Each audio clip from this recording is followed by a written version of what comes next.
I'm Greg Hunter. Welcome to USAWatchdog.com. Our next guest has been asked for. I can tell when I need to book somebody. People start commenting on USAWatchdog.com. People start commenting on the YouTube channel, and they say, hey, get Doug Casey on. Doug Casey, of course, a best-selling author, a two-time best-selling author, big thinker, expert on macroeconomics and the economy. Doug Casey, thank you for joining us today on USAWatchdog.com. Well, Greg, it is a pleasure to be back here with you. Thanks. I want to read you a couple of things that you were telling people back in 2009. You were asking the question or telling people what they should do in a coming depression. Any of that abate yet? Coming depression? Well, let's put it this way. I was saying in 2007 that we're going into a gigantic financial hurricane. Now, it hit in 2008 and 2009. For the last few years, we've been in the eye of the storm. It's a gigantic hurricane. We've got a big eye of the storm. But now, as we speak, we're entering the trailing edge of this hurricane, and it's going to be much worse and much longer lasting and much different than what we saw in 2008 and 2009, and that was ugly, you'll recall. In 2011, you were telling people what to do when money dies, and just most recently, a couple of people I've had on this. One of them, a good friend of mine, actually both friends of mine, Greg Manarino and Gerald Celente, independently of each other last week, were talking about how the central banks around the world were getting together and colluding. Basically, this is a basic premise: colluding and rigging the markets and the financial system to continue to prop it up. Do you think their view is correct? And if not, or if so, tell us why. There's a lot of truth to that, because all of these central bankers are doing the same stupid things. Since the last crisis began in 2007, they've been printing trillions of new currency units, all of them. The American central bank, the Fed, the Europeans, the Japanese, the Chinese, they've all printed trillions of new currency units. So, yeah, they're doing this in concert because they don't want to see the markets collapse. But they're going to collapse. And the nature of this collapse is going to be different because of the fact that they've created trillions and trillions of new currency units. That's created bubbles all over through the world economy. So, yes, they do act in concert, the central banks. I'll add parenthetically that everybody watches these central banks and tries to second-guess them, but they're populated by the same kind of bureaucrats that run the national post offices, except they've gone to better schools and they wear more expensive suits. The central banks serve no useful purpose. They should be abolished. They're not necessary. They're destructive.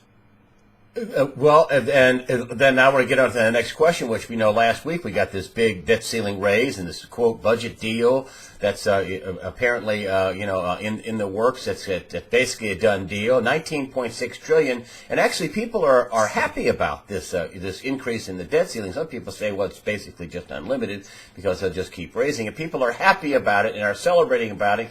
Is this debt deal and this raising of the debt ceiling something we should celebrate about, or should we say, oh my gosh, if this isn't a marker that they're never going to pay that money back, I don't know what is. What do you think about this $19.6 trillion? Are we ever paying it back? Do we ever intend to? No, of course. The concept is ridiculous. And the only people that are happy about it are the top dogs and the running dogs in and around the government and New York. Because when central banks, like the Fed, create more money, some people get it before other people. And the people that are hooked up with the deep state in Washington get it first. So they get to stand right there at the fire hydrant and drink their fill. And then eventually it dwindles down, trickles down, if you would, to people in middle America. And but there's not much left at that point. That's why the rich are getting richer. It's because of exactly these things that the government's doing. The rich guys get that money that the Fed is creating first. And because they can hire the lawyers to find loopholes in these libraries of laws that are passed because they can hire accountants to reduce their taxes. They can hire the best investment advisors. They get into the best deals. Of course, the rich are getting richer as a result of this idiocy. You have predicted that money is going to actually just die, and so far it hasn't. When do you think it might die, and are you surprised they've propped this up as long as they have? I mean, a lot of people are surprised they've kept this thing going this long. Well, there's an old saying, things that you expect to happen often take longer than you think to happen, but once they actually get underway, they happen much more quickly. And I think that's the way it'll be here. Everything looks good until all of a sudden it looks terribly bad. It's like when you jump off the Empire State Building. Everything's fine as you pass the 50th floor. It all happens at once when you hit the sidewalk. And I think that's what we're looking at. And we're going to start hitting the sidewalk before the end of the year, quite frankly. This is very serious. This is the most serious thing since the 1930s. This may be the most serious thing since the Industrial Revolution overturned the previous basis of life. You know, speaking of hitting the sidewalk, at least the banks, who are supposed to be all fixed, they're supposed to be all healthy, that they bought all this debt, they monetized all this debt, and banks yet are reporting missing earnings misses. They're closing their trading desks. Just last week, Deutsche Bank, who's got, 70 trillion in derivatives, what could go wrong? Deutsche Bank announced, that they've had terrible financial problems. They're laying off 35,000 people globally. Is the canary in the coal mine, or at least one of the canaries in the coal mine, is the financial sector, the banks that aren't doing well? Well, look, there's a huge amount of debt in the world. Just in the United States, there's $1 trillion of car loans. That's not counting all the leased cars where people don't even have a make-pretend asset like a car. There's $1.3 trillion of student loans. Then you talk about the government debt and consumer debt and mortgage debt.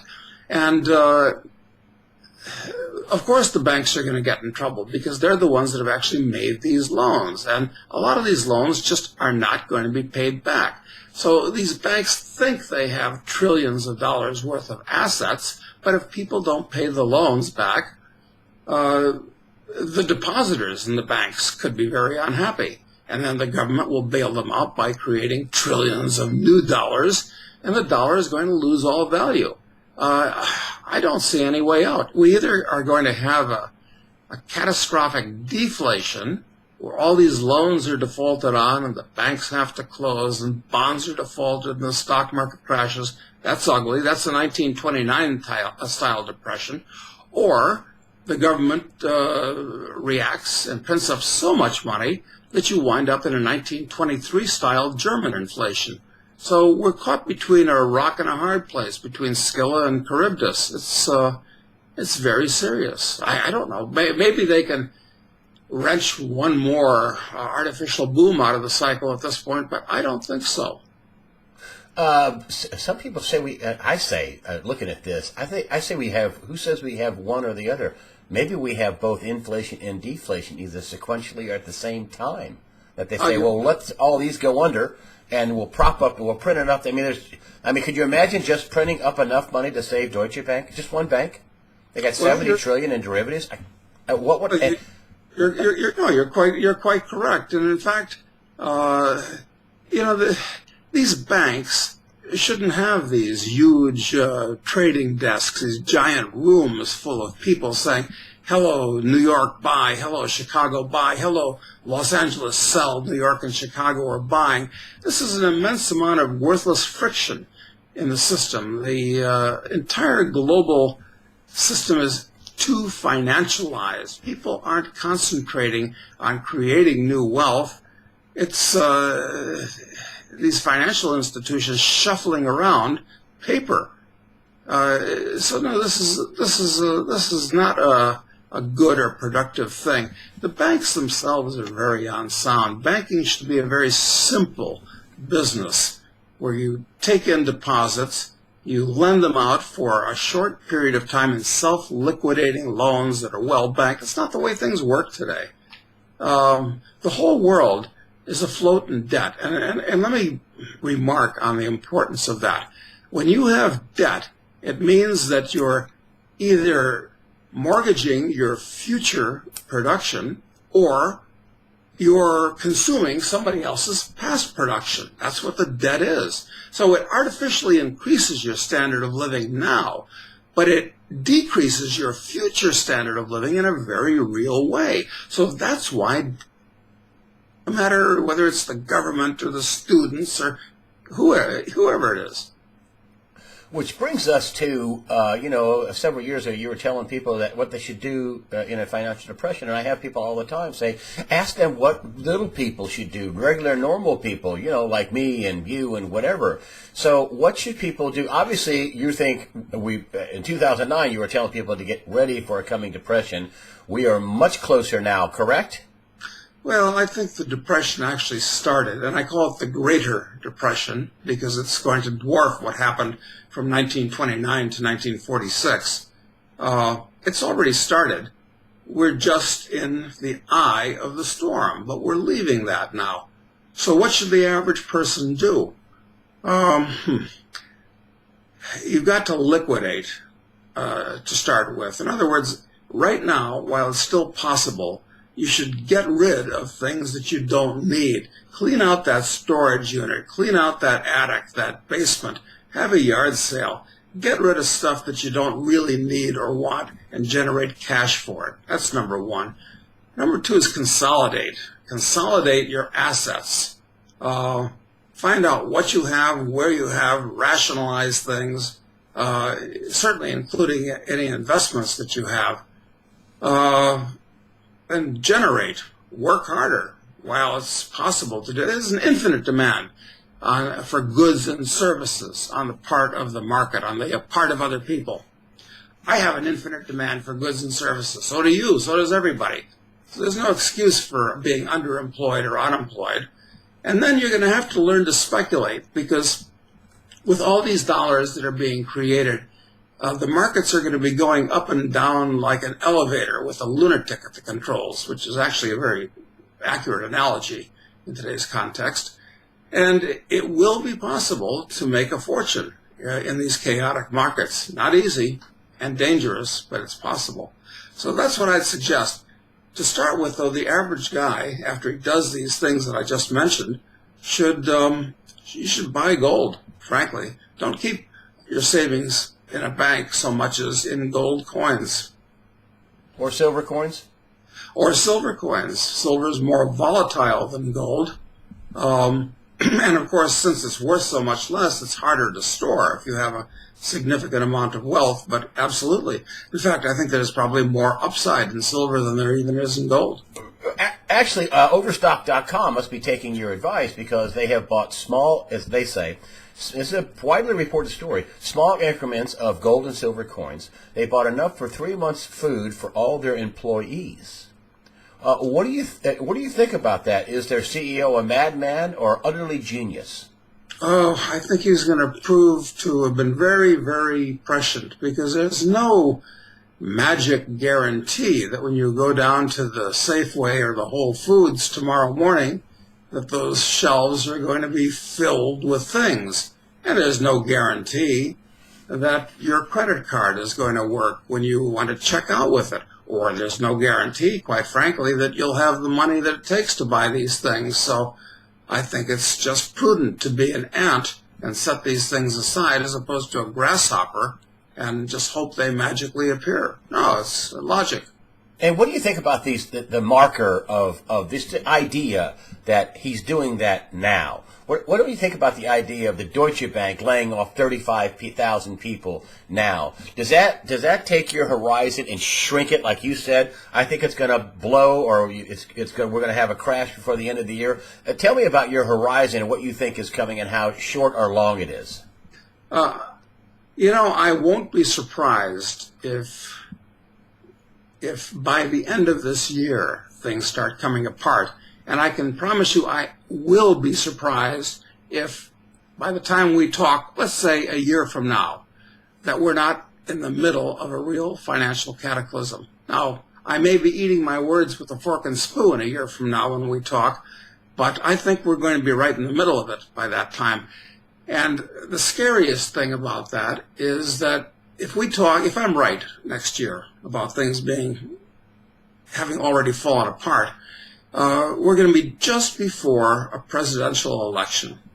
And when people are scared, they're going to want to vote for somebody that promises them the most and promises it with the most certainty.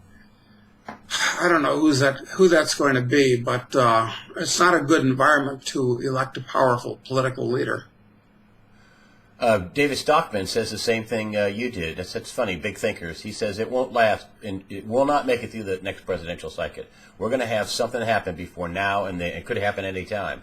Are you in the camp that it's just going to take months, or you're saying that we could have any black swan, a sinking of a ship in the Suez Canal, a downing of a Russian aircraft by an American fighter in Syria? We're heading into a real dicey time militarily, just all over the world. The South China Sea, we're sending ships into the South China Sea supposedly to test the Chinese resolve about these islands they built. What do you think about the war card around the world? One consequence of the depression that started in 1929 were the wars that we saw all over the world, starting in Spain and then in China, and then, of course, evolving into World War II. So, of course, when the economy gets bad, governments like to blame somebody else. It's those damned Arabs for raising the price of oil too high or taking it too low. It's those damn Chinese for unemploying American workers by sending all this wonderful cheap stuff over here. They'll be blaming everybody and anybody. And the people in control of the U.S. government, I wonder if they're actually psychotic, trying to actually provoke a war with the Chinese, which is what they're doing right now by sending U.S. ships within the territorial waters that China is claiming. It's much as if the Chinese were flying planes and sending warships around Santa Catalina off of the coast of California. It's equally insane. And why are there American fighter pilots and soldiers in Iraq? Most Americans can't even find the place on the map, looking for trouble with the Russians. And this is going on all over the world. You hit enough hornets' nests, and eventually one of them is going to sting you back. Doug Casey, Casey Research. Doug Casey, thanks for joining us today on USAWatchdog.com. You're well worth the wait. Should have had you on sooner. You're hard guy to get a hold of. But a lot of people have been asking for you, and I can see why. You're a smart guy. Thanks for coming on USAWatchdog.com and updating us on the financial and geopolitical situation we find ourselves in the world. When we talk next, Greg, things are going to be very exciting indeed in the world at large.